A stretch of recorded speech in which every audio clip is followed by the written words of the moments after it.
Le col de Perty qui se dessine au loin.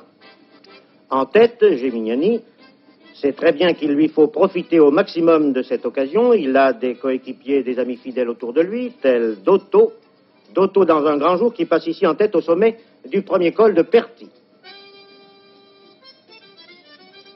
Le groupe de tête s'est un peu désagrégé, mais Gimignani est toujours là, et bien là. Et M. Godet le suit comme un vainqueur plus que probable. À l'arrière, Montes, comme Gaulle, perd de plus en plus de terrain sur le groupe de tête. Popov a perdu plus d'une minute et Nencini, somme toute, n'est pas fâché de l'obliger à un effort sérieux, car Gragzik est tout de même l'un des équipiers français les plus frais encore dans le peloton. Au sommet du col, Vandenborg se détache. Il passe avec 5 secondes d'avance sur Pavard le français. Puis à 10 secondes vient Gimi suivi de Simpson. Et Nencini qui règle le peloton avec derrière lui Adrien Sens, Rostolan et Anglade qui vient tout près.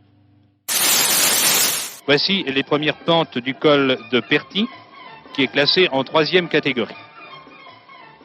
Il fait chaud, bien sûr, nous sommes en été. Une chute, celle de Gabica, sans gravité fort heureusement. Gabica repartira, il y a eu beaucoup de chutes aujourd'hui. Et Gines Garcia, une fois de plus, a accéléré l'allure. Et il tente de se détacher dans le col de Perty en compagnie de Pérez Frances, le héros de l'étape Axles-les-Thermes-Barcelone, qui est ici au commandement, et d'un autre Espagnol, Galera.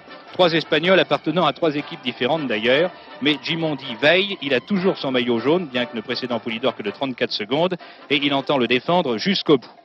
Quant à Henri Anglade, il ramène le peloton sur les 3 Espagnols et Gimondi.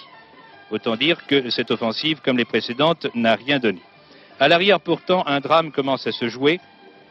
Et le héros de ce drame, c'est un grand champion, Rick Van Looy. Le voici en compagnie de 2 de ses équipiers, De Wolf et Sorgelos. Rick Van Looy, qui n'a pas pu s'alimenter depuis la veille, car il a été victime de refroidissement, traîne et lâché. Il reviendra tout de même, tandis qu'à l'avant, une nouvelle offensive, celle du jeune Espagnol Momenier.